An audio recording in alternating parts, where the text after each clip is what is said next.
All right, episode 5, Tiger. We have Leanne finally dressing in some, I don't know, like modern attire. Cute little dungarees. Yeah, she doesn't look like she's from an Amish community for once, which is nice. I mean, she looks cute pretty much no matter all of what her outfits are cute. Way she dresses, but this was like I don't know, it was interesting to see her look modern. Yeah. She looked like just kind of a normal young girl, and in this it was really nice to see her because throughout this season she's been kind of a bummer. She's just in the house, she's freaked out, she's paranoid, she's this and that. It was great to see her out in the world having fun for a few minutes while it lasted. Yeah. Before obviously the downfall happens, but great to see her out on a little date with Toby. Who still can't figure out what his deal was. I'm last assuming he'd be into it now. Yeah, we couldn't figure out the kiss thing, why he wasn't into it when he was, because he's like the one asking her out again. He's clearly into her. I don't see why he wouldn't be. Yeah. So I don't know. I don't know either. Maybe now, I'm assuming they're setting up that romance now that Julian is just this irredeemable idiot. Oh my gosh. So, I don't really like what they've done with Julian in this season much. He's just kind of a downer now. Like, every time he comes in, he's just pissed off about everything, and I'm just like, bro, chill out. Like, relax a little bit. You were my comedic relief before, and now you're just stressing me out every time you come onto the scene.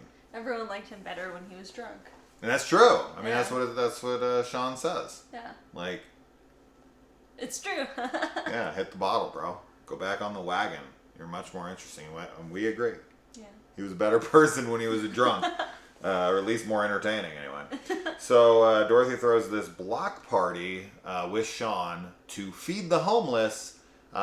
So, this is an event specifically set up to help the homeless, in which the homeless show up and are kicked out for being there. Yeah. This sounds so typical. So like, don't worry, you'll feel the benefits of this eventually. You just can't be here. You're a bit of an eyesore, so can you leave? Because you have to pay for those seats. We'll donate money, but we don't have to see you. That's one of the stipulations. Yeah. Feed the homeless, they come to eat, and they're like, you can't be here.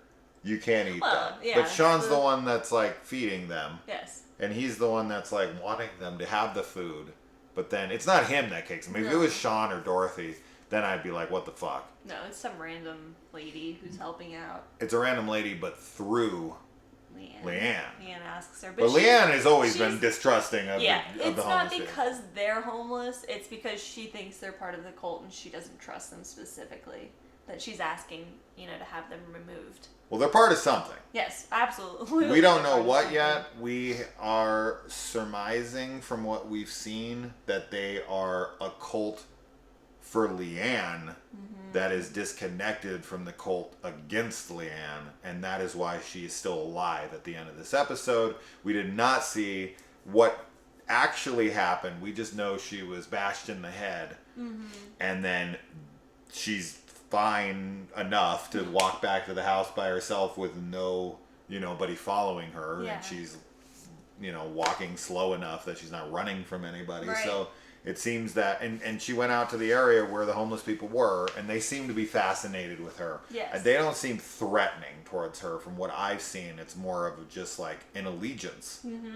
Right? So I think that they worship her. I think that they know of her, and maybe they can sense her presence. Maybe, the homeless, the lost, like we talked about before, they're just drawn to her, and they immediately, are compelled to help her if she's in peril. So the people who are trying to kill her are heating up the knives that have some kind of kitchen there. I don't know if they actually work there or if they just took that over and, are showing up. Doesn't matter. Either way. They come after her, and then when they, we see them run into both sides, she's kind of surrounded. She gets out of that situation. We assume because we can only assume that the homeless people saved her. Yeah, it makes the most sense. Right, or she killed all of them. Or yeah, she completely massacred everyone. She was just like, And that's activate Sonic Boom. She threw on Peacemaker's helmet Yeah, and just blew them all up. I don't think that's what happened. probably not, but No crossover. no. No. Not right now. That would be an interesting crossover. That'd be a weird crossover. Peacemaker, Servant crossover. Like, Peacemaker just shows up. He's like, is that baby real? You know, like... Yeah. What the fuck are we I don't talking know. about? So, yeah, I mean, of course, Dorothy's still dealing with the fact that she has lost her show, and this girl shows up to cover the show. She pisses her off, and so she goes over and is very Dorothy, takes over the show from the girl, and the girl kind of just goes off and sits down and eats because she's like, what am I going to do? I guess I'm not doing this. She should have taken the reins. And she's so, she's so one of those people, but so is Dorothy. Oh, I mean, yeah. there are those women that are like, I fucking hate that girl. That girl's such a bitch. Oh, hey, girl. Yeah. She's very like fake. that girl you want to just. You're like, stop. You don't mean your hellos. Yeah. But, in that whole interaction, as the reporter that Dorothy doesn't like, who sees as competition, she says that she got her start because of Dorothy. She didn't get a testing or something like that because Dorothy like stuck up for her. Stood up. Stuck up. I said stuck. Stuck up for her. You're just gonna let that pass. She stuck up for her. She stood up for her. But yeah, she's a backstabber that will do anything to get to the top. But in that, she, is having this interaction with Leanne, and then she goes off, and she looks into this, and she finds out that Leanne is missing, and so we got a real problem there. She's gonna start really investigating into this. Yeah. Because I think she's gonna find out that Jericho's dead. Well, yeah, she already had the interaction, obviously, with the other mom that was like, I saw ambulances out there. Well, that's where Leanne comes in and Yes. is like, it's not cool to gossip about people. And then she's like, it's not cool to eavesdrop. I want to punch that chick, man. It's not cool to eat. Like, take her baby from her and just, like, gently set it down and then just fucking crush her face. God, I hate people like that so much. But yeah, she's going to get really heavy into the investigatorial side of things. Yes. And she's going to expose... I shouldn't say expose. She's gonna find She's out. gonna like blackmail. Yes. She's gonna come and confront For them at the sure, house. Blackmail would be an option. And she's going to probably get herself killed. Oh yeah, Leanne's gonna be Leanne's gonna sick the fucking homeless on her. Sonic Boom. She's gonna turn around. She's gonna be like, you're gonna this and that, and then she's gonna be like, turn around. And there's just gonna be a fucking cult of homeless people out there with chainsaws. Yeah, I don't know where they got the chainsaws, but I like the touch. The Yeah. touch. So yeah, she's definitely going to be a problem, and I think she's going to be a problem that Julian's going to have to deal with because I don't know what other purpose he's going to serve otherwise, because he already kind of went through his DNA thing. His girlfriend's not even showing up to things anymore. He's really just kind of coming in to be the sourpuss at the moment. Yeah. So he's going to have some direction from here on. So we'll see. Unless he's just killed off. We'll see. Yeah, we'll see. Sean is a man of God now. Oh yeah, he's been going to church. I guess this makes sense to me. Yeah. Like, one of the reasons that I don't have many beliefs is because I haven't been given anything to believe in my eyes. Like, I haven't been proved anything by any means.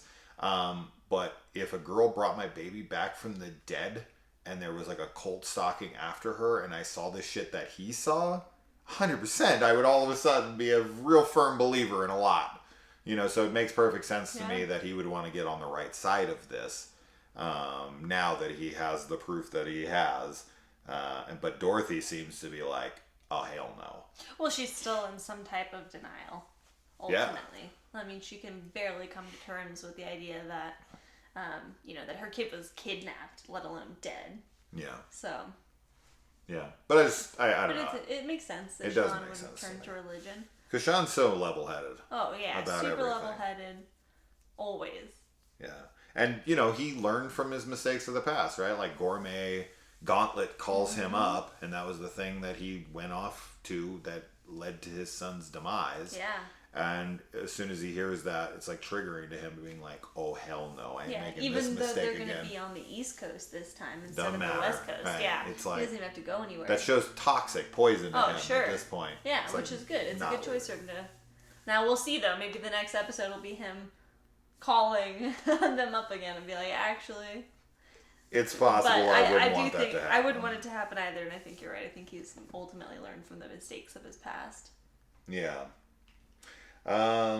So I think that's it. I want. I do too. I feel like I was gonna say one more thing about Leanne, but I can't remember now. So I think we're just gonna have to leave it there for now.